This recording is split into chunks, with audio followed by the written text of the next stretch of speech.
నమస్తే, good morning అందరికీ. నేను మీ Teenmaar Mallanna. Welcome to morning news with Mallanna సుదర్శన్తో కలిసి. సో నేను ఒక ఇంట్రెస్టింగ్ వార్త, రాహుల్ గాంధీ గారి వార్త చూసిన.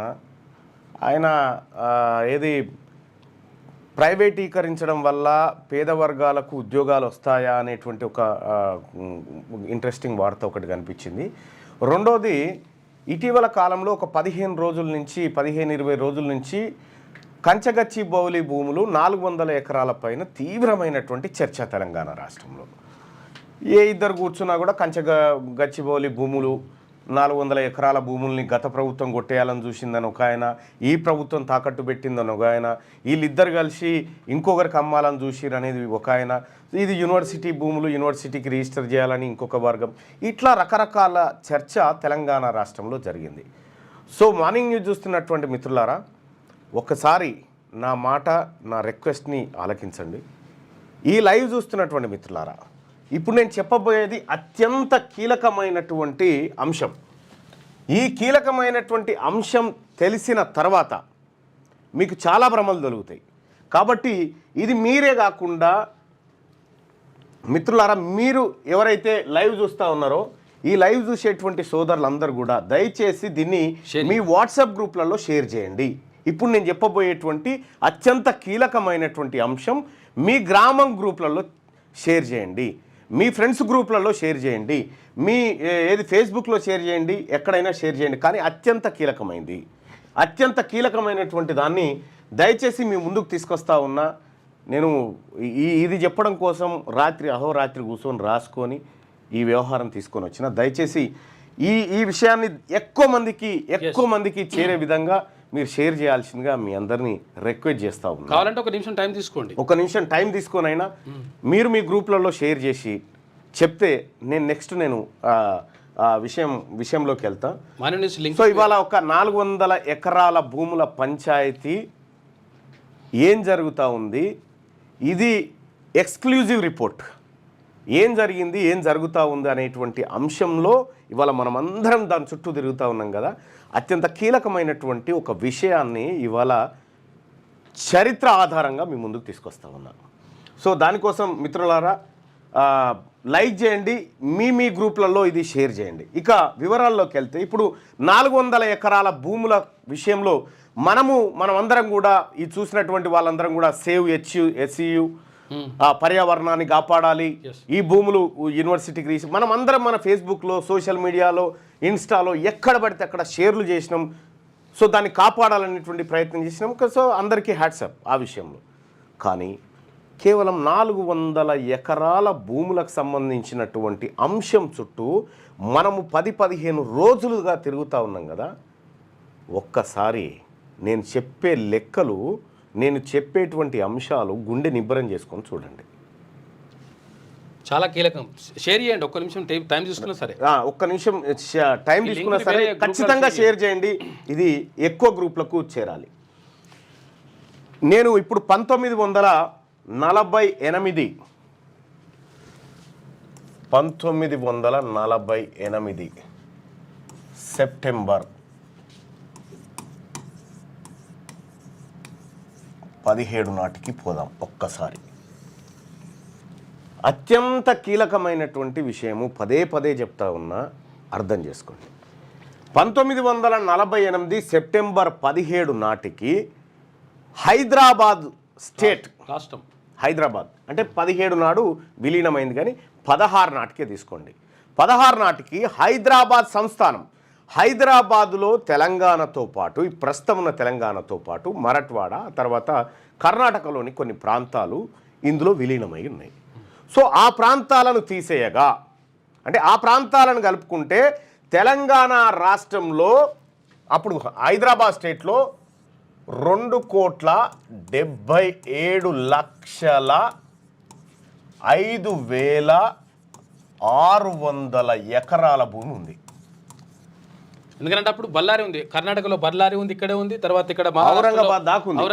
2,77,5,600 ఎకరాల భూమి అప్పుడు హైదరాబాద్ స్టేట్లో ఉండే. కంప్లీట్గా ఈ భూమికి ఓనర్ నిజాం. అయితే ఇటు మరఠ్వాడ ఆ తర్వాత కర్ణాటక ప్రాంతాలను తీసేసిన తర్వాత తెలంగాణ రాష్ట్రంలో ఉన్నటువంటి భూమి అవి రెండు తీసేసిన తర్వాత ఒక 1,70,00,000 ఎకరాలు అట్లా, అంటే రికార్డుల్లో ఉన్నటువంటి భూమి మాత్రమే, ఇంకా రికార్డులో లేనటువంటి భూమి. అలాగా ఇక్కడ నాటికి ఈ రోజు నాటికి నిజాం చేతిలో ఉన్నటువంటి భూమి ఎంత అంటే 40 లక్షల ఎకరాలు.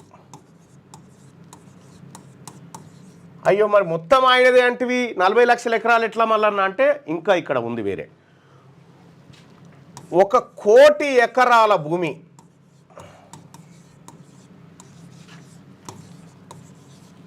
జాగీర్దార్ల మీద ఉంది. జాగీర్దార్ల పేరున 1,00,00,000 ఎకరాల భూమి ఉంది. ఈ 1,00,00,000 ఎకరాల భూమితో ఇంకా దీంతో పాటు ఇంకా కొంతమంది చేతిలో ఉన్నాయి. 40 లక్షల ఎకరాల భూమి నిజాం చేతిలో. దీంట్లో సర్ఫకాస్ ల్యాండ్స్, రకరకాల ల్యాండ్స్ ఉన్నాయి. సర్ఫకాస్ ల్యాండ్స్ అంటే ఆ ప్రాంతంలో పండేటువంటి ప్రతి పంట, ప్రతి పైసా నిజాం ఖజానాలో పడాలి. అయితే నిజాం ఏం చేసిందంటే ఈ జాగీర్దార్లకు కొన్ని గ్రామాలను రాసిచ్చిండు. గ్రామాలను రాసిస్తే దాంట్లో ప్రధానంగా మొత్తం ఎంతమంది జాగీర్లు ఉన్నారు తెలంగాణ ప్రాంతంలో అంటే 1,500 మంది జాగీర్లు. 1,500 మంది జాగీర్ల దగ్గర నీ తాత జాగీర్ అంటారు కదా, జాగీర్ అంటే భూమి అన్నట్టు. అయితే ఈ 1,500 మంది జాగీర్లు ఎవరైతే ఉన్నారో వీళ్ళ దగ్గర 1,00,00,000 ఎకరాల భూమి ఉంది. అందులో 1,00,00,000 ఎకరాల భూమి ఉంది కదా, అందులో గద్వాల సంస్థానం,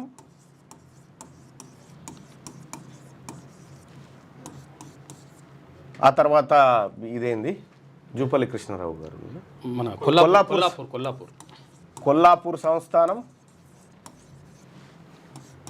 తర్వాత ఇంకో ఆయన పేరు వచ్చేసి విశ్వనాథ రామచంద్రరావు, కరీంనగర్. విఆర్ రావు, కరీంనగర్. వీళ్ళందరి దగ్గర ఈయన దగ్గర 5 లక్షల ఎకరాలు ఉండే. వీళ్ళ దగ్గర కొన్ని లక్షల ఎకరాలు. ఇట్లా విష్ణూర్ రామచంద్రారెడ్డి వీడు దుర్మార్గుడు, వీడు చరిత్ర రామచంద్రారెడ్డి వాడు బట్టలిపి బతుకబలాడి. వాస్తవం ఏంటంటే ఈయన దగ్గర కూడా కొన్ని ఊర్లు 1000 ఎకరాల భూములు. ఇట్లా జాగీర్దార్ల దగ్గర ఈ భూములు ఉన్నాయి. ఈ భూములు జాగీర్దార్లే అంటే కాదు. ఈ నిజాం ఏం చేసిందంటే కొంతమందికి జాగీర్లను అప్పచెప్పి అందులో ఉన్నటువంటి భూములను పేద ప్రజల కౌలుకిచ్చి ఆ కౌలు పన్నులు శిస్తులు వసూలు చేసి నిజాంకు కట్టేటువంటి కార్యక్రమంలో వీళ్ళు గంపగుత్తగా కౌలు పట్టుకురు అనుకోరాదు. ఇది నిజాం భూములే. అయితే వీళ్ళందరి చేతిలో ఇది ఉంది. తెలంగాణ హైదరాబాద్ సంస్థానం భారత్లో విలీనమైనటువంటి రోజు 1948 సెప్టెంబర్ 17. భారతదేశానికి స్వతంత్రం 1947లో వస్తే తెలంగాణకు స్వతంత్రం 1948 సెప్టెంబర్ 17న వచ్చింది. సో ఇక్కడ మనం గమనించాల్సింది ఏంటంటే భారత్లో విలీనమైంది కదా, విలీనమైందంటే ఈ భూములన్నీ ఎక్కడికి పోవాలా? భారత్లోకి వచ్చేస్తాయి. ఈ భూములన్నీ ఎక్కడికి పోవాలా? ప్రభుత్వంలో జమ కావాలి. ఈ భూములన్నీ, ఈ 1,00,00,000 ఎకరాల భూములు ప్రభుత్వంలో జమ కావాలి. కానీ ఏం జరిగింది అనేది ఒకసారి చూస్తే 1949లో హైదరాబాద్ స్టేట్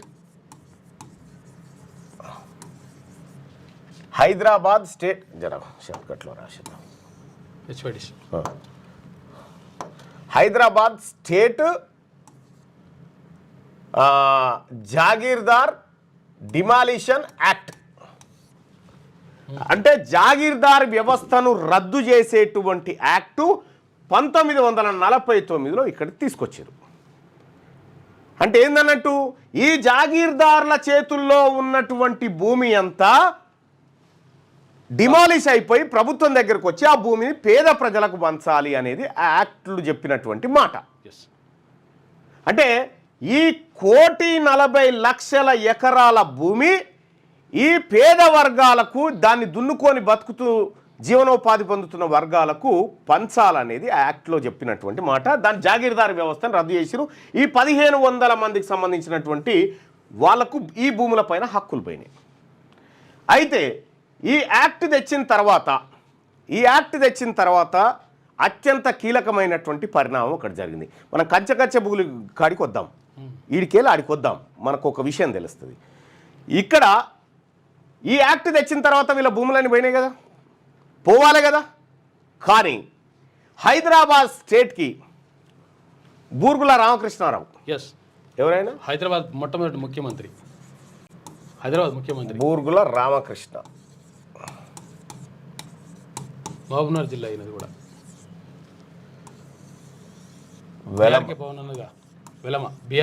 వెలమ సామాజిక వర్గానికి సంబంధించినటువంటి బూర్గుల రామకృష్ణారావు గారు వెలమ. అయితే ఈ జాగీర్దారులు 1500 మంది జాగీర్దారులు ఎవరు? వెలమ, రెడ్డి, బ్రాహ్మణ, తర్వాత కర్ణాలు ఉంటారు.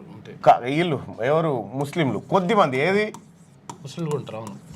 ఎవరికి? మన నిజాంకు దగ్గరకు ఉన్నటువంటి 15 వీళ్ళే జాగీర్దారులు.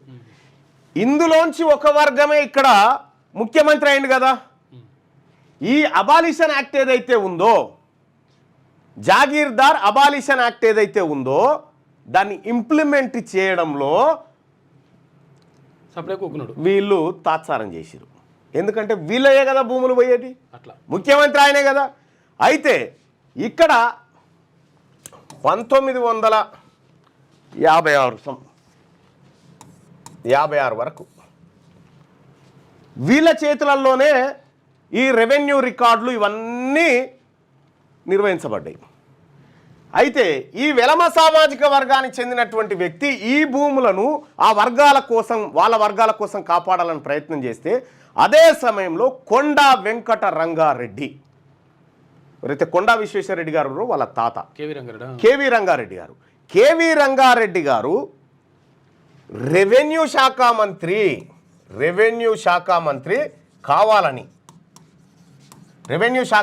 కావాలని కూసున్నాడు.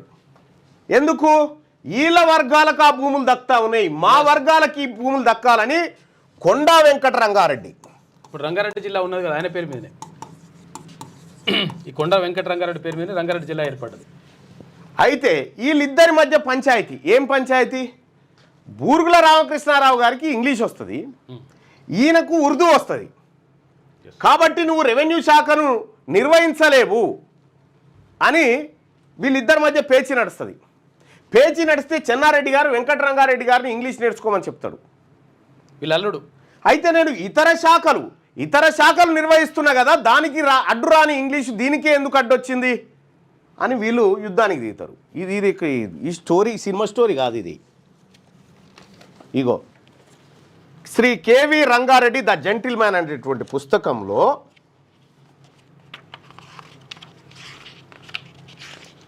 ఈ మరి చెన్నారెడ్డికి మామైతుడు కేవీ రంగారెడ్డి. ఇగో ఈ పుస్తకంలో during the allocation of portfolio Swami Ramananda Tirtha made great efforts so that Shri Digambar Rao Bindu would be given the portfolio of general administration, but Konda objected to it and Sri Burgula Ramakrishna Rao was given the portfolio of general administration. You might be wondering why Konda was not offered Chief Minister of Hyderabad State. Why was Konda just a kingmaker instead of being the king himself? The answer is Konda was not college English educated. English inagradhan. Sri Burgula Ramakrishna Rao who graduated from the prestigious Ferguson College in Pune used to contribute articles in English ఇందులో రాసేది. అయితే కొండా who his entire education was in Urdu language ఇందులో చదివిండు. అయితే ఇక్కడ revenue minister కావడానికి ఈ సాకు చూపెట్టినప్పుడు కొండా వర్గం అంతా కలిసి రెవెన్యూ మినిస్టర్ సాధించుకుంటుంది. రెవెన్యూ మినిస్ట్రీ ఇది ప్రతిదీ ఆధారంతో పుస్తకాల్లో ఉన్నటువంటి ముఖ్యమంత్రి కూడా పనిచేసిండు కొండా వెంకట రంగారెడ్డి. ఇక్కడ 1956 నాటికి కొండా వెంకట రంగారెడ్డి రెవెన్యూ మినిస్టర్గా మారిన తర్వాత ఇందులో ఈయనది అయిపోయింది. ఇక నెక్స్ట్ ఈయన వచ్చిండు కదా. ఈయన వచ్చిన తర్వాత ఈయన చేసినటువంటి కార్యక్రమం 1955 చెప్పని ఏదో ఏందంటారు అది పహానీలు అంటారు కదా 1955, 56 పహానీలు అవి తయారు చేసింది ఈయన సారథ్యంలో తయారైంది ఇది. చేసాల్పా అని అంటే చేసాల్పా అని అంటారు. ఇది కొండా వెంకట రంగారెడ్డి గారు రెవెన్యూ మినిస్టర్గా ఉన్నప్పుడు తయారు చేసింది. సో ఇక్కడ వాస్తవానికి ఈ యాక్ట్ డిమాలిష్ అయిన తర్వాత ఏది జాగీర్దార్ వ్యవస్థ పోయిన తర్వాత ఈ భూములు ప్రజలకు రావాల్సి ఉంటే వీళ్ళిద్దరి మధ్యలో అధికార మార్పిడి జరిగి రెవెన్యూ వ్యవస్థను వీళ్ళ గుప్పిట్లో పెట్టుకొని ఇంప్లిమెంట్ కాకుండా తూతూ మంత్రంగా పేదోళ్ళకు పంచి మొత్తం వాళ్ళ గుప్పిట్లోనే పెట్టుకోరు. అప్పుడు వెలమల దగ్గర ఉన్నటువంటి భూములను రెడ్ల దగ్గరికి కొంత తెచ్చుకోగలిగారు. అక్కడి నుంచి 1956 నుండి 1970 వరకు రెవెన్యూ మినిస్టర్లు ఎవరయ్యా అంటే వీళ్ళే రెడ్లు. రెవెన్యూ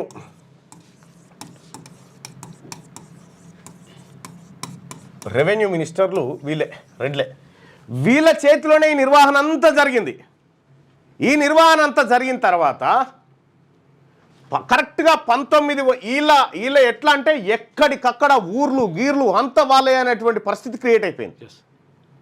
ఆ జాగీర్దార్ వ్యవస్థపై కొత్త వ్యవస్థగా వచ్చింది, భూస్వామ్య వ్యవస్థగా మారింది. అది భూస్వామ్య వ్యవస్థగా మారి సందర్భంలో ఒకానొక రోజు 1970 పివి నరసింహారావు, పాములపర్తి వెంకట నరసింహారావు సీఎంగా చేసింది, ముఖ్యమంత్రి అయ్యిండు. ఈయన బ్రాహ్మణ సామాజిక వర్గానికి సంబంధించినటువంటి వ్యక్తి. ఓకే, బ్రాహ్మణ సామాజిక వర్గానికి సంబంధించినటువంటి వ్యక్తి పివి నరసింహారావు. ఈయన వచ్చి ఒకరోజు ఇందిరాగాంధీతోని ఫ్లైట్లో ప్రయాణిస్తూ ఉన్నాడు. ఎవరు? పివి నరసింహారావు గారు. ఇందిరాగాంధీ గారితో ఫ్లైట్లో ప్రయాణిస్తున్నటువంటి సమయంలో పివి నరసింహారావు గారు ఇందిరాగాంధీ ముందు ఒక మాట అన్నాడు. ఏమని? మేడం, ల్యాండ్ సీలింగ్ యాక్ట్ మీకు ఇష్టమేనా తేవడం అని అడిగాను. ఆమె ఎస్ నాకు ఇష్టం అని చెప్పింది. ఇది మళ్ళా ఇదెక్కడి కథ అనుకున్నారు? కాదు, ఇది కథ కాదు, ఆధారం. జాతిరత్న పివి నరసింహారావు తెలుగు అకాడమీ బుక్లో ఆచార్య జి చెన్నకేశవరెడ్డి రాసినటువంటి పుస్తకంలో ఇగో పేజ్ నెంబర్ 86లో పివి స్టేట్ కాంగ్రెస్ కార్యదర్శిగా ఉన్నప్పుడే నెహ్రూ ఆదేశాల మేరకు భూపరిమితి చట్టాన్ని రూపకల్పన చేశాడు. అయితే అప్పట్లో దాన్ని ఎవరు పట్టించుకోలేదు. ఒకసారి ముఖ్యమంత్రి అయిన తర్వాత ఇందిరాగాంధీతో విమానంలో ప్రయాణిస్తున్నప్పుడు పివి, మేడం మీరు భూ సంస్కరణల పట్ల సీరియస్గా ఉన్నారా అని అడిగితే అఫ్కోర్స్ తప్పనిసరి అనేటువంటి మాట ఆమె చెప్పింది. చెప్పిన తర్వాత ఏం జరిగిందంటే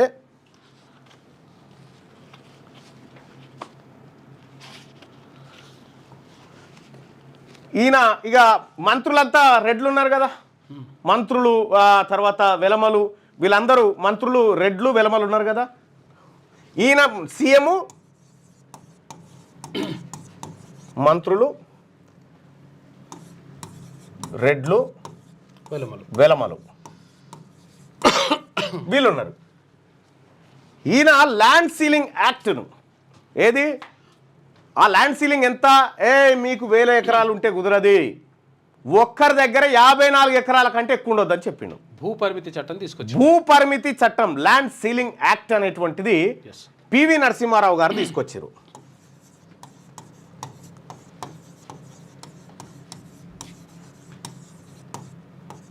land ceiling act PV Narasimharao గారు తీసుకొచ్చి దాంట్లో భూములను 11 రకాలుగా విభజించిండు. 11 రకాలుగా విభజించి దాంట్లో నీటి వసతి ఒక పంట పండేది ఉంటే ఏ రకానికి 15 ఎకరాల ఇది ఉండాలి, నీటి వసతి 2 పంటలు పండితే 10 ఎకరాల భూమి ఉండాలి. ఇట్లా గరిష్టంగా 54 ఎకరాలు మాత్రమే ఉండాలి ఒకరికి అనేది తీసుకొచ్చిండు. మరి ఇక అప్పటిదాకా ఈ రెవెన్యూ రికార్డులు ఈ 600 ఎకరాలు, ఈ 1000 ఎకరాలు, ఈ 12,000 ఎకరాలు మాయ అని చెప్పుకుంటున్నటువంటి వీళ్ళు ఉన్నారుగా, వీళ్ళకు గుండె వలిగినంత పని అయిపోయింది. అమ్మని అమ్మ ఇన్ని రోజులు మనం కాపాడుకుంటూ వస్తే ఈ పివి నరసింహారావు అనేటువంటి వ్యక్తి వచ్చి సీఎంగా అయ్యి మా భూములు, మా తరతరాలుగా మా కబ్జాలో ఉన్నటువంటి భూములన్నీ పేదోళ్ళకు పంచాలని చెప్తా ఉన్నాడు అని వీళ్ళు కుట్రబన్ని ఆఖరికి ల్యాండ్ సీలింగ్ యాక్ట్ బిల్లు తయారు చేసింది ఎవరు? పివి నరసింహారావు. తనకు ఎట్లా తయారు చేసిండు ఆ బిల్లు కూడా ఇంకో తనకు నమ్మకస్తుడైనటువంటి వ్యక్తిని దగ్గర కూర్చుండబెట్టుకొని ఈ బిల్లును రూపొందించాడు. ఇక్కడ మనం గమనించాల్సినటువంటిది ఏంటంటే బిల్లు అసెంబ్లీకి వచ్చిందిగా, బిల్లు అసెంబ్లీలో ల్యాండ్ సీలింగ్ యాక్ట్ బిల్లు పెడుతున్నటువంటి సందర్భంలో స్పీకర్ పిడతల రంగారెడ్డి స్పీకరే కదా అనుమతించి, స్పీకర్ అనుమతిస్తేనే బిల్లు పెట్టాలి కదా. పివి నరసింహారావు గారు సభలోకి వచ్చి గంభీరంగా ఉండి ఒక మాట అన్నాడు. ఏం మాట? ఈ ల్యాండ్ సీలింగ్ యాక్ట్ బిల్లుకు అంగీకరించే వాళ్ళు మాత్రమే సభలో ఉండండి, మిగతా వాళ్ళు వెళ్ళిపోండి అని బయటకు వెళ్ళిపోండి అని చెప్పాను. వీళ్ళంతా చేతులు మిసుకొని మొత్తం ఏది నలుసుకుంటారు. మా భూములు పోతా ఉన్నాయి, మాతోనే వేల ఎకరాల భూములు పోతున్నాయని ఇవే జాగీర్దారులు, ఇవే భూస్వాములు వ్యవస్థలు ఆలే కదా సభలో కూర్చుంది. పోతున్నాయి అని చెప్పి మిడుచుకొని ఆఖరికి ఈ పిడతల రంగారెడ్డి అనేటువంటి స్పీకర్ ఉన్నాడా, ఆయన స్పీకర్ చైర్ నుంచి నేను చేయని బిల్ అని దిగి వెళ్ళిపోయాడు. మా రెడ్ల భూములు, మా జాగీర్దారుల భూములన్నింటినీ మీరు పేదవాళ్ళకు పంచాలనుకుంటున్నారు, ఈ బిల్లు తీసుకొస్తున్నారు, నేను సభకే రానని ఆయన రాలే. ఆయన డుమ్మగొట్టిండు.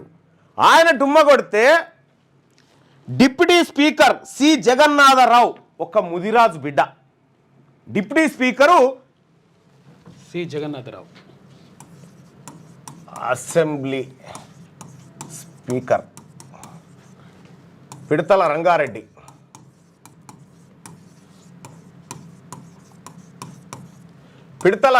ఉండే డిప్యూటీ స్పీకర్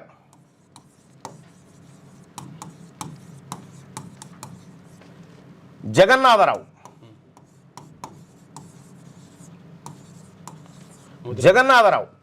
ఈయన ముదిరాజ్ సామాజిక వర్గానికి సంబంధించి ఈయనకు పాదాభివందనం చేయాలి. ఈయన ఏం చేసిండు? స్పీకర్ చైర్లో కూర్చొని బిల్లును ఇంట్రడ్యూస్ చేయించాడు. నేను చూసుకుంటా అని చెప్పిండు స్పీకర్. బిల్లును ఇంట్రడ్యూస్ చేయిస్తే ఇది అక్కడ మంత్రివర్గంలో ఉన్న వాళ్ళు బయటికి పోనీకి లేదుగా. అందరికీ పివి నరసింహారావు ఏం చెప్పిండు? ఇది ఇందిరమ్మ బిల్లు, ఇందిరమ్మ పథకం, దాన్ని వ్యతిరేకిస్తే బాగుండదని సీరియస్గా వార్నింగ్ ఇస్తే కూసున్నారు, నసిగిర్రు. అయితే ఎప్పుడైతే ఈయన డుమ్మగొట్టించారు, పిడతల రంగారెడ్డిని సభకు రాకుండా ఆ వర్గాలలో అడ్డుకున్నారు. ఏది ఆయనకు చెప్పిరు. ఇక జగన్నాథరావు కూడా పైసలు భారీ మొత్తంలో చూపిర్రు. అది ఇన్ననే రాసింది ఇక చూడండి. ఈ బిల్లు అసెంబ్లీలో ప్రవేశపెట్టనున్నాడని ముందుగానే గ్రహించిన స్పీకర్ పిడతల రంగారెడ్డి ఈ బిల్లుకు తాను సాక్షిదారుడిగా ఉండరని ఇష్టపడక ఏదో మిష మీద సెలవు పెట్టి తప్పుకున్నాడు. పిడతల రంగారెడ్డి భూస్వామ్య వర్గానికి చెందిన వాడే గాక భూస్వామి కూడా. తాను స్పీకర్గా స్థానంలో లేకుంటే బిల్లు వాయిదా వేసుకుంటాడేమోనని అనుకున్నాడు. కానీ వెనుకబడిన వర్గాలకు చెందిన డిప్యూటీ స్పీకర్ సి జగన్నాథరావు ఈ బిల్లు విషయంలో సంపూర్ణ మద్దతు ఇచ్చారు. ఆయనకు భూస్వామ్య వర్గాలు బిల్లును వాయిదా వేయించడానికి ఎంతో పెద్ద మొత్తంలో చూపినా సి జగన్నాథరావు వాళ్ళ ప్రయత్నాలకు లొంగలేదు. మస్తు పైసలు ఆశ చూపించారు ఈ బీసీ బిడ్డకి, జగన్నాథరావుకు ఈ బిల్లు పాస్ కాకుండా చేయాలని. కానీ ఆయన లొంగలేదు. కాంగ్రెస్ పార్టీలోని ధనిక భూస్వామ్య వర్గాలు ఈ బిల్లును అడ్డుకోవడానికి తెర వెనుక లాబీ ఎంత చేయాలో అంత చేశారు. పివి నరసింహారావు ఒక నమ్మకస్తుడైన డిప్యూటీ కార్యదర్శి స్థాయి డ్రాఫ్ట్ మ్యాన్తో కలిసి బిల్లును చాలా పకడ్బందీగా రూపొందించడం జరిగింది. ఎంతో హోంవర్క్ చేశారు ఇద్దరు. పివి అసెంబ్లీ హాల్లోకి ప్రవేశించి గంభీరంగా గొంతు సవరించుకొని భూ సంస్కరణలను సమర్థించే వారంతా శాసనసభలో కూర్చోవచ్చు, మిగతా వారంతా వెళ్ళిపోవచ్చని స్పష్టంగా ప్రకటించాడు. భూస్వామ్య వర్గానికి చెందిన ఎమ్మెల్యేలు లేచి కేకలు పెట్టారు. మంత్రివర్గ సభ్యులంతా ఇది ఇందిరమ్మ పథకం అని నోరు మూసుకొని కూర్చున్నారు. కానీ భూస్వామ్య వర్గ మంత్రులకు లోపల ఇష్టం లేదు, కుత ఉడికిపోతున్నారు. అసెంబ్లీలో బిల్లు ప్రవేశపెట్టగానే వాళ్ళు కూడా సనగడం మొదలు పెట్టారు. సారవంతమైన వాటిని బట్టి కేటగిరీలుగా విభజించినటువంటి ఇది భూ సంస్కరణల బిల్లు పెట్టే టైంకి రెడ్లు దాన్ని అడ్డుకోవడానికి పిడతల రంగారెడ్డి తప్పించుకొని పోయిండు. ఈ బిల్లును ప్రవేశపెడితే ఎట్లా అని చెప్పి జగన్నాథరావుకు భారీగా డబ్బులు ఎరచూయించారు. ఈ రకంగా బిల్లు వచ్చేసింది. మొత్తానికి బిల్లు వచ్చిన తర్వాత వీళ్ళు ఏం చేసిరు? మనకు పాట ఉంటుంది, నూటికి ఏదో కుక్క పేరునా నక్క పేరునా లెక్కలు రాసి దోచుకున్నారనేటువంటి ఒక పాట ఉంటుంది. అదేం పాట? ఆర్ నారాయణమూర్తిదో ఏదో దాసరి నారాయణరావుదో ఒక సినిమాలో ఉంటుంది. ఆ కుక్క పేరునా నక్క పేరునా ఇక్కడ ఎంటర్ అయినాయి. అవి ఏమని? ఈ 54 ఎకరాల కంటే ఎక్కువ ఉండొద్దంటే ఏం చేసిరు? ఇంట్లో పని ఉన్న పేరు మీద వీళ్ళకి కూడా తెలియదు ఆ భూములు ఉన్న సంగతి. వీళ్ళ పేరు మీద వాళ్ళ పేరు మీద చేసి పేదవాళ్ళకి వంచకుండా మళ్ళీ వీళ్ళ చుట్టే తింపుకొని అట్లా చేసిరు. ఈ ఏదైతే ల్యాండ్ సీలింగ్ యాక్ట్ ఉందో ఈ ల్యాండ్ సీలింగ్ యాక్ట్ని అట్లా దెబ్బ కొట్టిరు వీళ్ళే. కొట్టిన తర్వాత ఈ దెబ్బ కొట్టిన తర్వాత ఇప్పుడు నిజాం దగ్గర ఉన్న 40 లక్షల ఎకరాలు, వీళ్ళ చేతిలో ఉన్న 1 కోటి ఎకరాలు, ఇది వాస్తవానికి పేదవాళ్ళకి దక్కాల్సిన భూమి. దక్కకుండా ఎన్ని రకాలుగా ల్యాండ్ సీలింగ్ యాక్ట్ దాకా తీసుకొచ్చిన చూడండి. ఆ తర్వాత వీళ్ళు ఈ అన్యాయం చేస్తున్నారని చెప్పి పివి నరసింహారావు గారు మా భూములు గుంజుకున్నాడని శకబెట్టి ఈయనని సీఎం పదవి నుంచి దించేసారు. వీళ్ళే ఈ రెడ్లు వెలమలు కలిసి పివి నరసింహారావు గారిని పదవి నుంచి దించేసారు. మీకు ఒకటి తెలుసో లేదో, పివి నరసింహారావు గారు చనిపోతే కేసీఆర్ గారు పోలే, కానీ పివి నరసింహారావు గారి కూతుర్ని ఎమ్మెల్సీని చేసిండు. సో వాళ్లకు పివి కుటుంబం పైన, బ్రాహ్మణ సామాజిక వర్గం పైన, ఈ 2 వర్గాలకు అత్యంత కోపం ఉంటుంది. వాస్తవానికి పేద వర్గాలకు భూమి అందాలని ఆలోచన చేసింది పివి నరసింహారావు గారు, బ్రాహ్మణుడు అయ్యండి. ఆయన చేయడమే కాదు, ఆయనకున్న 500 ఎకరాల భూమిని పంచిండు పేదోళ్లకు. ఈ రకంగా పంచితే ఈ రెడ్లు వెలమలు కలిసి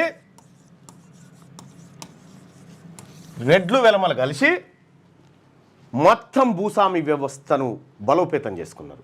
ఈయన దించేసిరు. నీలం సంజీవారెడ్డి దిగిండు. అంతకంటే ముందు నీలం సంజీవారెడ్డి, చెన్నారెడ్డి, కొండ వెంకటరంగారెడ్డి వీళ్ళందరూ కలిసి భూ రికార్డులన్నీ తమ దగ్గర పెట్టుకొని మొత్తం ఆడిందే ఆట పాడిందే పాట ఇవాల్టికి జరుగుతూ ఉంది. ఈ నిజాం దగ్గర ఉన్నటువంటి 40 లక్షల ఎకరాలలో ఇప్పుడు హైదరాబాద్ సెంట్రల్ యూనివర్సిటీ భూమి ఉందా, 2324 ఎకరాలు ఏముంటుంది. ఇది నిజాం దగ్గర ఉన్నటువంటి భూములలోంచి ఇచ్చింది. నిజాం దగ్గర ఉన్నటువంటి భూములలోంచి ఇస్తే దీంట్లో ఇప్పుడు 400 ఎకరాల భూమి పంచాయతీ చుట్టూ మనం తిరుగుతూ ఉన్నాం. 400 ఎకరాల చుట్టూ మనం తిరుగుతూ ఉన్నాం. ఇది కాకుండా మరి మిగతా భూములన్నీ ఏమైపోయినాయి? 40 లక్షల ఎకరాల భూములు ఏమైపోయినాయి?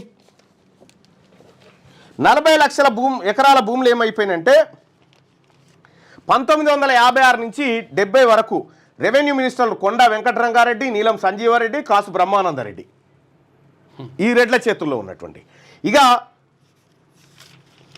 ఈ భూముల సంగతి ఒకసారి చూస్తే ఏపీ ఇండస్ట్రియల్ ఇన్ఫ్రాస్ట్రక్చర్ లిమిటెడ్ ఉంది కదా, దానికి 27,000 ఎకరాలు కేటాయించారు ఇప్పటి వరకు. దాంతోపాటు 3 లక్షల ఎకరాలు ఇండస్ట్రీల కోసం అందుబాటులో ఉందని 2014లో ముఖ్యమంత్రి అయినటువంటి కేసీఆర్ గారే నిండు సభలో చెప్పినటువంటి మాట ఇది.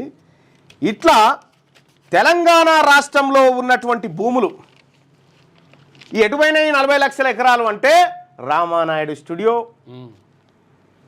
పద్మాలయ స్టూడియో, అన్నపూర్ణ స్టూడియో, ఇట్లా ఈ సినీ స్టూడియోలకు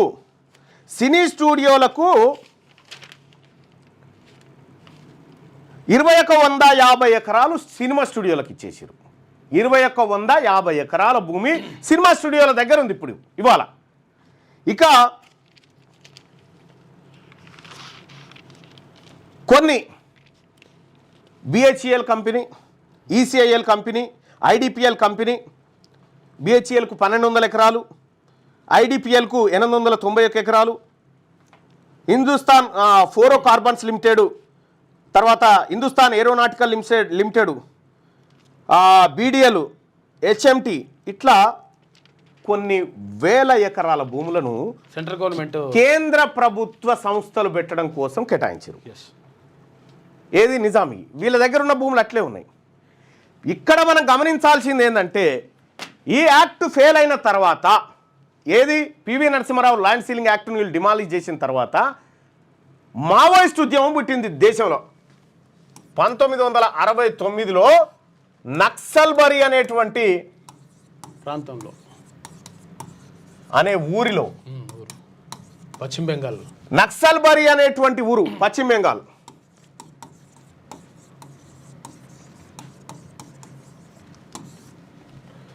పవన్ కళ్యాణ్ గారు ఒక సినిమాలో ఉంటుంది చూసినావా, ఇది ఒక డైలాగ్, చారు మజుందార్ రాయల్ బెంగాల్ టైగర్ అని చెప్పి చెప్తా ఉంటాడు చూసినావా.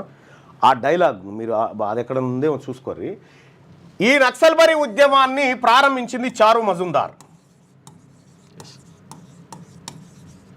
చారు మజుందార్ అనేటువంటి వ్యక్తి ఈ ఉద్యమాన్ని ప్రారంభిస్తే ఇది రెడ్ కారిడార్ పేరు మీద ఇక్కడ ఒడిస్సా, బీహారు, ఆంధ్రప్రదేశ్, తెలంగాణ ప్రాంతం, జార్ఖండ్, మహారాష్ట్రలో కొంత ప్రాంతం ఇక్కడికి విస్తరించింది. ఈ 1970 వరకు ఏదైతే భూ సంస్కరణల యాక్ట్ వచ్చిందో వచ్చిన తర్వాత దానికి ఇంకొక కారణం కూడా ఉంది. ఈ భూ సంస్కరణలు రావడానికి కూడా 1969లో తెలంగాణ ఉద్యమం జరిగి మా నీళ్లు మా నిధులు మా భూమి అంటారు కదా అని చెప్పి సంస్కరణలు తీసుకొచ్చారు. ఎందుకు? ఈ రెడ్లు ఈ వెలమలు చేసినటువంటి బాధకే ఈ ప్రజల నుంచి డిమాండ్ వచ్చింది. అయితే గమ్మత్ ఏంటంటే ఈ ఉద్యమం తెలంగాణలోకి వచ్చిన తర్వాత సాయుధ రైతాంగ పోరాటం స్టార్ట్ అయింది. నక్సలైట్ ఉద్యమం వచ్చింది. సిపిఐఎంఎల్ మావోయిస్టు ఏది ఎంఎల్ అంటే మార్కిస్ట్ అండ్ లెనినిస్టు సిపిఐఎంఎల్ పుట్టింది. దాని తర్వాత మావోయిస్ట్ పార్టీగా అన్నీ అవతరించినాయి. జనశక్తి, గినశక్తి, అప్పుడు దళాలు ఉండేవి ఇక్కడ అన్ని. వీళ్ళందరూ ఏం చేశారంటే ఈ ఊర్ల పంటి 100 ఎకరాల భూములు ఉన్నటువంటి దొరలు, భూస్వాములు ఉన్నారు కదా, వాళ్ళకు తుపాకీ పెట్టిరు. వాళ్ళకు తుపాకీ పెట్టి భూములలో ఎర్రజెండాలు బాతిరు. ఎర్రజెండాలు బాతితే అన్నల భయానికి వీళ్ళందరూ కూడా ఈ దొరలు, భూస్వాములు, పెత్తందారులంతా పట్నాలలో వచ్చి పడ్డారు. పట్నాలలో వచ్చి పడితే అన్నలు ఏం చేసిరంటే, వాడు పారిపోయిన రా, ఈ భూమిని దున్నుకొని బతకని చెప్పిండు. దున్నుకొని బతకని చెప్తే వాళ్ళు ప్రజలు గంతులేసి నిజంగా మాకు అన్నలు భూమి ఇప్పించారని దున్నుకొని కొన్ని దశాబ్దాల పాటు దున్నుకొని బతికిరు. బతికిన తర్వాత కరెక్ట్గా 2014లో అప్పుడు 1969లో తెలంగాణ ఉద్యమం ఎవరి బాధల వల్ల పుట్టింది? ఈ రెడ్లు వెలమల బాధల వల్లనే తెలంగాణ ఉద్యమం పుట్టింది. ఆ తర్వాత కమ్మవారు ఎంటర్ అయ్యారు. ఎవరు? 1983లో కమ్మవారు ఎంటర్ అయ్యి వీళ్ళు మరో భూస్వామ్య వ్యవస్థగా మారిపోయారు. అంటే అధికారం వచ్చినటువంటి పరిస్థితిలో వీళ్ళు కూడా ఎంటర్ అయిపోయారు. ఇక్కడ కమ్మ, వెలమ, రెడ్లు, తర్వాత కొంతమంది ముస్లింలు, కొంతమంది బ్రాహ్మణులు, వీళ్ళందరి వ్యవస్థ చుట్టూ ఎట్లా తిరిగిందో చూడండి. ఇక్కడ 1983లో వాళ్ళు వచ్చారు. ఆ తర్వాత నక్సలైట్ ఉద్యమం తీవ్రమైన తర్వాత మనము ఇక్కడ నక్సలైట్లు అందరు నిలగొట్టిన తర్వాత భూములు దున్నుకొని బతున్నాం కదా. అయితే ఈ నక్సలైట్లు చేసిన పొరపాటు, మావోయిస్టులు చేసిన పొరపాటు ఏంటంటే వానికి తుపాకీ పెట్టి దొరని ఆడికే నిలగొట్టిరు. ఎల్లగొడితే ఈ దొర ఏం చేసిండు, అరే ఎట్లాగో నువ్వే దున్నుకొని బతున్నావు కదరా, కాగితం కట్టర్ రాసుకుందాం రా అని చెప్పిండు. కాగితం కట్టర్ రాసుకుందాం రా అనగానే తెల్ల కాగితం ఇదిగో ఈ భూమి నువ్వు దున్నుకో అనగానే వాడు కష్టం చేసి కాళ్ళ కడాలు ఏమున్నాయి ఇంట్లో చెంబు తపాలి అమ్మి దొరకు కట్టిన పైసలు. ఆ దొర పైసలు తీసుకొచ్చి హైదరాబాద్లో ఈ జాగీర్దారులు హైదరాబాద్లో రియల్ ఎస్టేట్ దందాలు చేసి వేరే మార్గాల వైపు డబ్బును తరలించారు. 100 కోట్లు సంపాదించారు. భూమి ఆనే ఉందిగా. మరి ఆ రికార్డులలో ఏముంది? కొండా వెంకట రంగారెడ్డి గారు సృష్టించినటువంటి అనుభవదారుడి కాలం. వాళ్ళు ప్రజలను పట్టాదారులను చేయలే, అనుభవదారుడని చేసిరు. అనుభవించేటోళ్ళని అనుభవదారుడని చేసిరు. ఆ తర్వాత ఇక్కడ అనుభవదారుడు కాలంలో ఇక్కడ వ్యవసాయం చేసుకొని బతుకుతున్నాడు ఉన్నాడు. పట్టదారుడు ఎవడు? మళ్ళా ఈ పట్టణంలో ఉన్న దొరనే. పట్టదారుడు కాలంలో దొర పేరే ఉంటుంది, దున్నుకొని బతికే కాడ ఆయన పేరు ఉంటుంది. పహానీలలో ల్యాండ్ రికార్డ్స్లో 2014లో కేసీఆర్ రాగానే ఏం చేసిందంటే అనుభవదారుడి కాలాన్ని డిలీట్ చేసేసిండు. అనుభవదారుడి కాలాన్ని డిలీట్ చేయడంతో హైదరాబాద్లో ఉన్నటువంటి దొరలు, రెడ్లు, భూస్వాములంతా ఇది మా భూమి అని మళ్ళీ దిగిరు. ఒకవేళ ఈ పేదవాడు కోర్టుకు పోయిండనుకో, కోర్టుకు పోయకంటే ముందు ఈయన ఏం చేసిండు, రైతు బంధు అనేది తెచ్చిండు. రైతు బంధు తెచ్చి వీళ్ళ భూములను ఈ పట్టాదారుడికే భూమి పైసలు అని చెప్పి వాళ్ళ భూములను లీగలైజ్ చేసేసిండు గవర్నమెంట్. ఈ దొర హైకోర్టుకు పోయి ఇగో రాష్ట్ర ప్రభుత్వమే గుర్తించి నాకు రైతు బంధు కూడా ఇచ్చింది సార్ అని చెప్పి చూపించింది. ఇక్కడ అనుభవదారుడి కాలంలో ఉన్నటువంటి ఈయన తెల్ల కాగితం పట్టుకొని పోతే తెల్ల కాగితాలు జల్లే అని చెప్పిండు. దానికి ప్రజలంతా లొల్లి పెడితే ఏం చేసిండు కేసీఆర్ గారు, సాదా బైనామా రెగ్యులరైజేషన్ అని పెట్టిండు. సాదా బైనామా నువ్వు దున్నుకొని బతున్నా అంటున్నావు, ఈ భూమి నీ పేరు మీద పట్ట కావాలంటున్నావు కదా, నీకు పట్ట కావాలంటే నీకు ఇచ్చిన దొర దగ్గరికి పోయి సంతకం పెట్టించుకురాపో అని చెప్పిండు. మళ్ళా ఆ దొర దగ్గరికి పోతే సంతకం పైసలు లేకపోతే సగం భూమి ఇట్లా మళ్ళా కొట్టేసిరు. ఇట్లా కొట్టేస్తే ఇవాళ తెలంగాణ రాష్ట్రంలో పేద వర్గాల చేతికి రావాల్సిన 1,40,00,000 ఎకరాల భూముల్లో ఎవరి చేతిలో ఉన్నాయి ఇవాళ? అది మళ్ళీ ఒక ఎపిసోడ్లో చెప్తా, ఎవరి దగ్గర ఎంత ఉన్నాయి ఏం కథ అనేది. ఇట్లా ఈ పేద వర్గాలకు రావాల్సిన 1,40,00,000 ఎకరాల భూమి ఇగో ఇట్లా ఇట్లా దొంగతనంగా పోతే ఇది ఇడిచిపెట్టి 400 ఎకరాల భూమి కాడ మనం పంచాయతీకి దిగుతా ఉన్నాం. ఇప్పుడు తేలాల్సింది ఇది కదా, తేలాల్సింది ఇది కదా. ల్యాండ్ సీలింగ్ యాక్ట్ పెడితే ఆ వర్గాలంతా ఎంత గందరగోళం చేసినాయి ఆ రోజు సభలో. ఒక ముదిరాజు బిడ్డ ఆయన లేకపోతే ఇవాళ ల్యాండ్ సీలింగ్ యాక్ట్ ఉండేదేనా? ఇక్కడ మనం గమనించాల్సింది ఏంటంటే ఈ భూములు ఇప్పుడు అనుభవిస్తున్న వాళ్ళే కాదు, ఇవి ఒరిజినల్గా ఆ భూమిని దున్నుకొని బతికిన పేద వర్గాల వాళ్ళే. ఓవైపు ఇటు ఈ దోపిడీ చేస్తూ ఉంటే అనేకమైనటువంటి మరి వీళ్ళకు అప్పచెప్తే రెడ్లకు వెలమలకు 70 ఏళ్ల సంది రాజ్యాన్ని అప్పచెప్తే వీళ్ళు చేసిన తతంగం ఇగో ఇది. మరి ఆ రోజు నిజాం మీద తిరుగుబాటు పోరాటం ఎవరు చేయించారు? వీళ్ళే మళ్ళా ఈ ప్రజలంటే పెట్టుకొని పోయి, ఎందుకంటే ఆయన తప్పుకుంటే అవన్నీ మనకు వస్తాయని వాళ్ళకు వస్తాయని అది చేసిరు. ఆ తర్వాత ప్రత్యేక తెలంగాణ పోరాటం కేసీఆర్ ఎందుకు మొదలుపెట్టిండు? మళ్ళా రెడ్లను ఎదుర్కోవడానికి ఇదే ప్రజల్ని వాడి ప్రత్యేక తెలంగాణ పోరాటం చెప్పి మళ్ళా 10,000 ఎకరాల భూముల్ని హైదరాబాద్ చుట్టుపక్కల కొట్టేసిరు వాళ్ళు.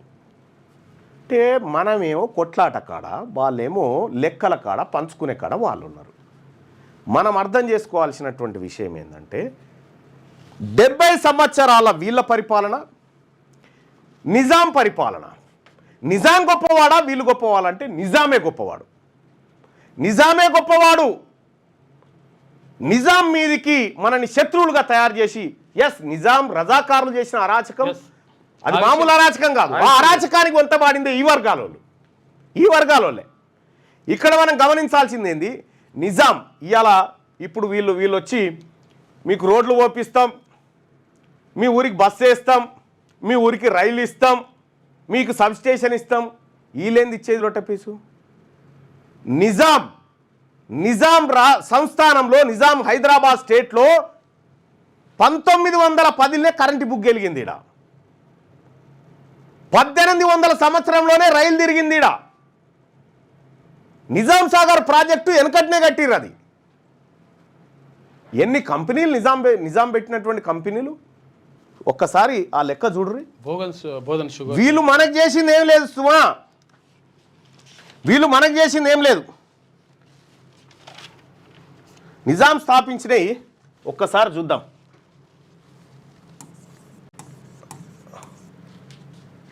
నిజాం నిజాం స్టేట్ పరిశ్రమలు చూస్తే 3 దశల్లో పరిశ్రమల్ని తీసుకొచ్చిండు ఆయన. ఎవరు? నిజాం. మొదటి దశ 1870 నుండి 1919 వరకు మొదటి దశ. ఇది మొదటి దశ. నిజాం తీసుకొచ్చిన కంపెనీలు ఈ పేద వర్గాల బ్రతకడం కోసం నిజాం తీసుకొచ్చినటువంటి కంపెనీలను ఒక్కసారి చూస్తే అప్పటికి 121 పరిశ్రమలు స్థాపించిండు. ఈ మధ్య కాలంలో పరిశ్రమలు 121 పరిశ్రమలు స్థాపించిండు. రెండో దశ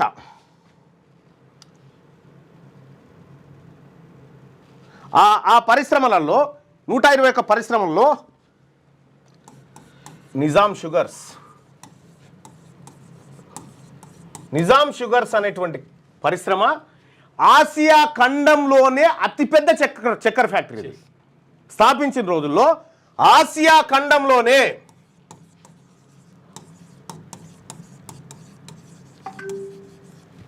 అతిపెద్దది ఇది. ఏది? నిజాం షుగర్స్. ఇక రెండోది ప్రాగా టూల్స్, మూడోది సర్ సిల్క్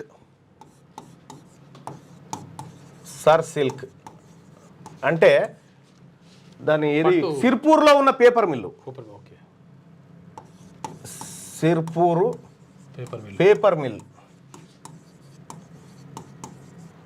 నిజాము ఈ పేద వర్గాల కోసం చేసిన ఒకసారి చూసుకుందాం. హైదరాబాద్ హాస్బెస్టాస్ రేకులు, okay,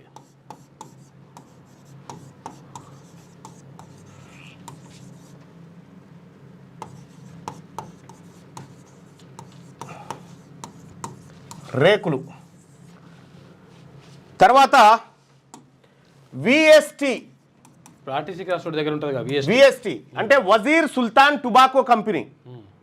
Wazir Sultan tobacco company పారిశ్రామిక వాడాది. అది ఇప్పుడు ఆజామాబాద్ ఇండస్ట్రియల్ ఏరియా అంటారు దాన్ని. విఎస్టి ఆర్టీసీ క్రాస్ రోడ్ పోతుంటుంది విజయనగరం నుంచి RTC cross. Wazir Sultan tobacco company, cigarette company అది. జిందా తిలిస్మాత్,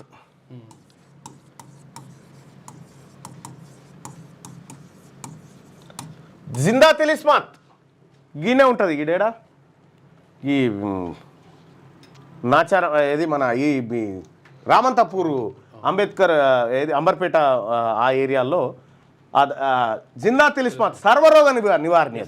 అది అది వేసుకుంటే సర్ది దగ్గు నొప్పి అన్ని పోతాయి. అగో అటువంటి జిందా తిలిస్మాత్ పరిశ్రమ ఆ కాలంలోనే వచ్చింది. ఆజంజాహి మిల్స్, ఇది బట్టల మిల్లు వరంగల్లో ఉంటుంది. 10,000 మంది కార్మికులు, ఇలా 10,000 మంది కార్మికులు. హైదరాబాద్ స్టేట్ బ్యాంక్, ఇక వీళ్ళు బ్యాంకులు తెస్తారు. హైదరాబాద్ స్టేట్ బ్యాంకు ఈ సంస్థానానికి, ఈ దేశానికి అప్పుడు సపరేట్ దేశం కదా మనది. హైదరాబాద్ స్టేట్ బ్యాంక్ 1941లోనే మన కాడ బ్యాంక్ పెట్టిండు. ఎవరు? నిజాం. Hyderabad state bank. అయితే 1869లోనే ఒక బ్రాంచ్ ఉంది, బెంగాల్ బ్రాంచ్. ఇది ఆ బ్యాంకు ఫస్ట్ బ్యాంకు. తర్వాత 1918లో టాటా ఇండస్ట్రియల్ ఫైనాన్స్ బ్యాంక్ పెట్టిండు. ఆ తర్వాత డిబిఆర్ మిల్స్,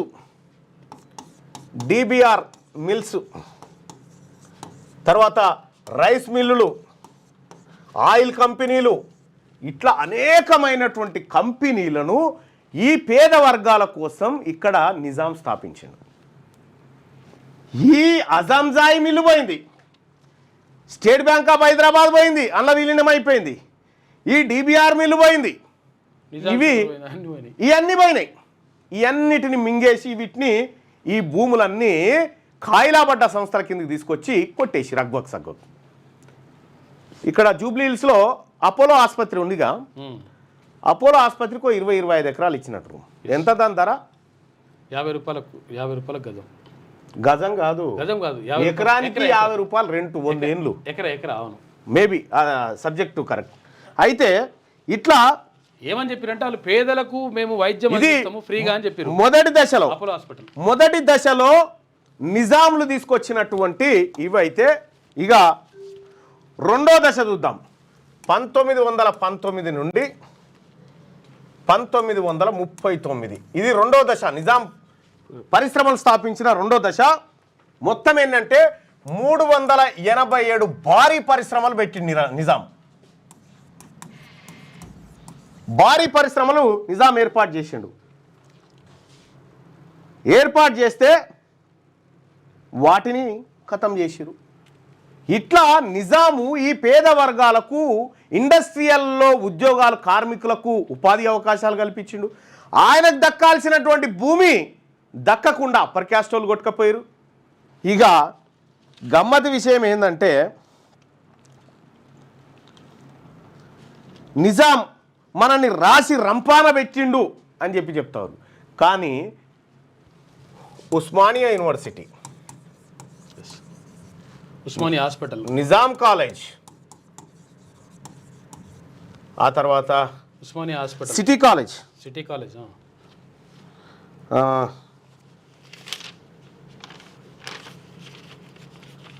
అదే కదా సిటీ కాలేజ్,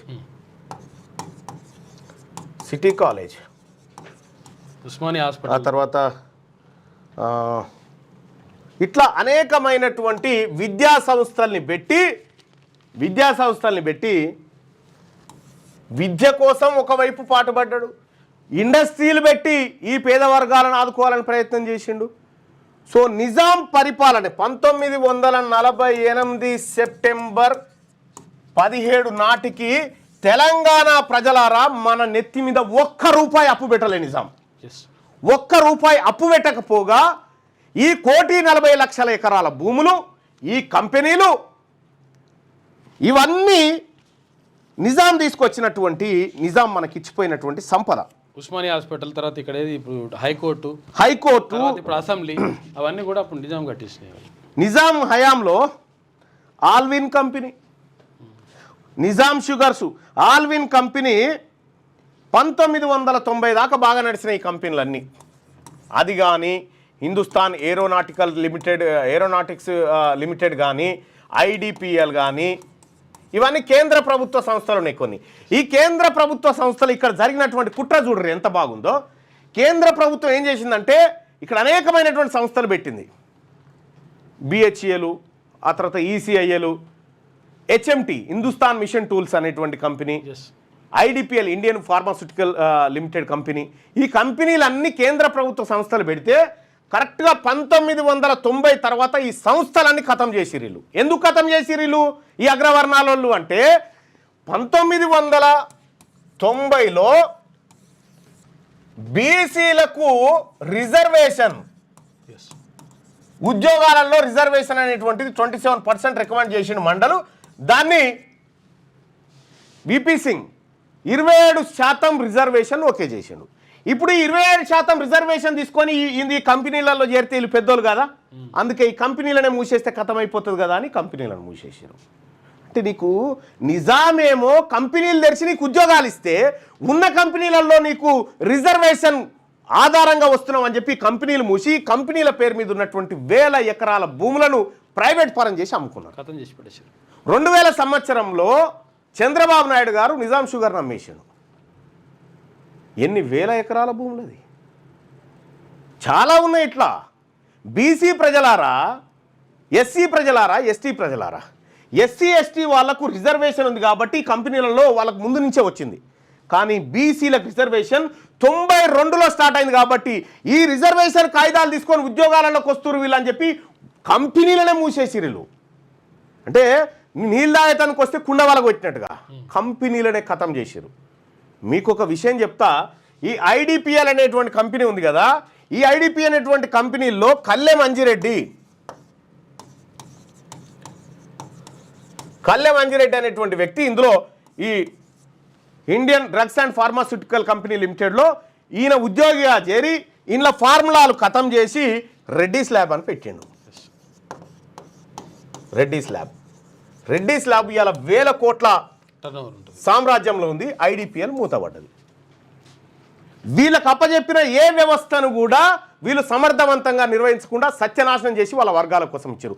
78 సంవత్సరాల నుంచి వీళ్ళకు రాష్ట్రాన్ని అప్పచెప్తే నిజామేమో మన నెత్తి మీద ఒక్క అనా పైసా ఖర్చు లేకుండా అప్పు పెట్టకపోతే వీళ్ళు 8 లక్షల కోట్ల రూపాయలు పేద వర్గాల మీద అప్పు చేసి భూములు, అధికారం అన్ని వాళ్ళ దగ్గర పెట్టుకున్నారు. ఎందుకు రావాలి తెలంగాణ రాష్ట్రంలో బీసీ రాజ్యం అంటే ఇగో ఇట్లా 1,00,000 ఉదాహరణలు చెప్తా. నేను 1,00,000 ఉదాహరణలు చెప్తా. వీళ్ళు కంపెనీలు పెట్టి కంపెనీల ద్వారా గ్రూప్ 1లో చిన్నది గ్రూప్ 1 ఇప్పుడు అంశము. ఎందుకంటే నేను చెప్తుంది మొత్తం హిస్టరీ చెప్తా ఉన్నా. నీకు ఉద్యోగాలే లేకుండా చేస్తూ ఉంటే కంపెనీలే ప్రైవేటీకరించితే అందులో ప్రైవేటు కంపెనీలలో రిజర్వేషన్లు ఉండే కదా, అందుకోసమే వాటిని కొల్లగొట్టిరు. 32 ఎకరాలు ఇచ్చారు అపోలో ఆసుపత్రికి. అన్నీ తెలుసు, నీతో ఎమ్మెల్సీ చేసింది ఇది కాదు అన్న. బీసీ అధికారంలోకి రాకుండా 30 సంవత్సరాల వరకు ఏం పీకలేం, ఇది తెలుసుకోండి ముందు గ్రూప్ 1 అని చెప్పి చెప్తా ఉన్నాడు. ఇగో ఈయన నేను మరో మతుకున్న 29 జీవో కొంపలు మూస్తుందిరా అంటే ఆయన ఎవడు వెళ్ళడే. ఇట్లా ఇగో వీళ్ళ పరిస్థితి ఇట్లా ఉంది. నేనేం చెప్తా ఉన్నంటే మొత్తం ఈ రాజ్య పరంపరలో ఈ క్రమం ఏదైతే ఉందో నిజాం నుంచి మనకు రావాల్సినటువంటి ఆస్తులు మనకు రావాల్సిన ఎవడు అనుభవించాలి? బాధితుడు అనుభవించాలి. నిజాం కాలంలో రజాకారులు భూస్వాములు పెత్తందారుల చేత అణచివేయబడ్డటువంటి వర్గాలకు నిజాం సంపద రావాలి. కానీ నిజాం సంపద ఇక్కడ ఉన్నటువంటి బీసీ ఎస్సీ ఎస్టీలకు ట్రాన్స్ఫర్ కాలే, మళ్ళా పెత్తందారులు భూస్వాములు వెలమలు వీళ్ళకు ట్రాన్స్ఫర్ అయిపోయింది. రాహుల్ గాంధీ గారి వార్త చూసిన తర్వాత సార్ నేను రాహుల్ గాంధీ గారిని అడుగుతా ఉన్నా, ఈ తెలంగాణ రాష్ట్రంలో బీసీలకు దక్కాల్సినటువంటి భూములు, కంపెనీలు, ఉద్యోగాలు, సంపద ఇదంతా మాకు దక్కకపోగా వీళ్ళంతా కలిసి 8 లక్షల కోట్ల అప్పు చేసి పెట్టిరు మా నెత్తి మీద. మరి నేను ఒక మాట చెప్తా ఉన్నా, ప్రజలారా, ఎందుకు రావాలి తెలంగాణ రాష్ట్రంలో బీసీల రాజ్యం ఎందుకు రావాలంటే ఈ జరిగినటువంటి అన్యాయం ఏదైతే ఉందో ఈ అన్యాయాన్ని మనం ఎదిరించడం కోసం రావాలి.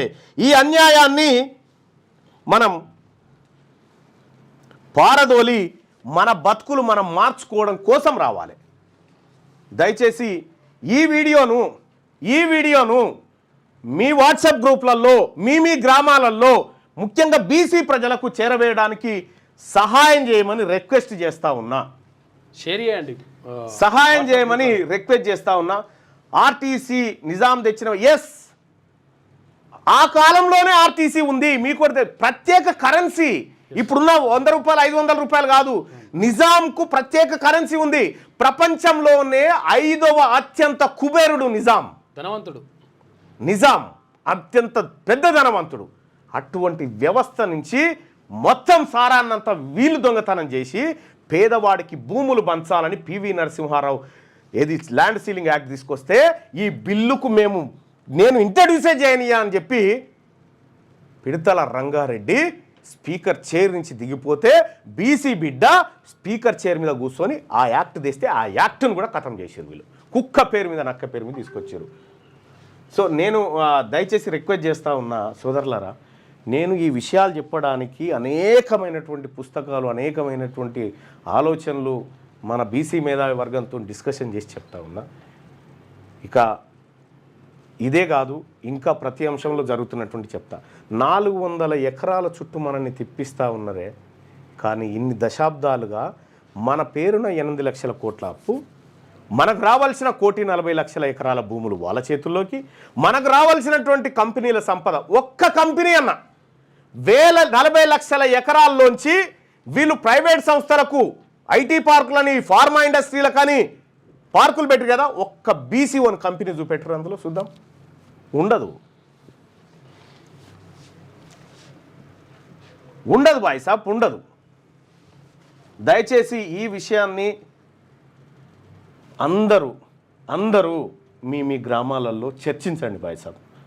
నేను రేటింగ్ల కోసమో లేకపోతే ఇంకో దానికోసమో నేను వార్తలు చెప్పను. క్యూన్యూస్ దానికోసం క్యూన్యూస్ చేస్తుంది ఒక పోరాటం, క్యూన్యూస్ చేస్తుంది ఒక ప్రజా పోరాటం. ఈ పోరాటంలో అందుకోసమే సోదరులారా, నేను అందుకోసమే చెప్తా ఉన్నా, ఈ బీసీ ఉద్యమంలో మీరు పాల్గొనడం కోసం, ఈ బీసీ ఉద్యమం జరగాల్సినటువంటి అవసరం ఉంది. అది మలిదశ తెలంగాణ ఉద్యమాన్ని తలపించే విధంగా మలిదశ బీసీ ఉద్యమం జరగాలి. ఆ బీసీ ఉద్యమం జరగడం కోసం ఇగో ఇక్కడ మనం ఒక ఫామ్ పెట్టుకున్నాం, ఇక్కడ డిస్క్రిప్షన్లో దాంట్లో చాట్లో పెట్టు. ఈ ఫామ్లో బీసీ కుల పురుషులు, మహిళలు, యువరక్తం అందరూ కూడా మీ పేర్లు ఇందులో నమోదు చేసుకొని బీసీ ఉద్యమానికి తయారుగండి. మనము ఒకరు సొమ్ము అడుగుతలేము. ఇక్కడ 1990 తర్వాత నువ్వు కంపెనీలో అడుగు పెడుతున్నావు అనే టైంకు కంపెనీలు మూసేసారు. ఉద్యోగాలలో ఇప్పుడు ఆ ప్రజలంతా కాంపిటీషన్ ఫీల్డ్లోకి వచ్చారు. ఈ బీసీలంతా చదువుకొని అక్కడో ఇక్కడో చదువుకొని కొంత కాంపిటీషన్ ఫీల్డ్లోకి రాగానే 10% ఈడబ్ల్యూఎస్ రిజర్వేషన్ అని చెప్పి మళ్ళా వాళ్ళ కోసం కోటా సపరేట్గా తీసుకురు. ఈ దేశంలో రిజర్వేషన్ దక్కాల్సింది ఎవరికి, దక్కింది ఎవరికి? అందుకోసమే నీ లెక్కలు ఈ ప్రభుత్వాలు ఎందుకు చెప్తలే ఎవరికైనా, నీ బలం ఏందో నీకు తెలిస్తే వాళ్ళని చీల్చి చెండాడుతావని. నీ కులాల లెక్కలు చెప్పండి. అందుకే కులగణన చేసినాం దేశవ్యాప్తంగా అని చెప్తున్నారు. జూటా ఇది. ఇక్కడ రాహుల్ గాంధీ గారు చెప్పినటువంటి మాట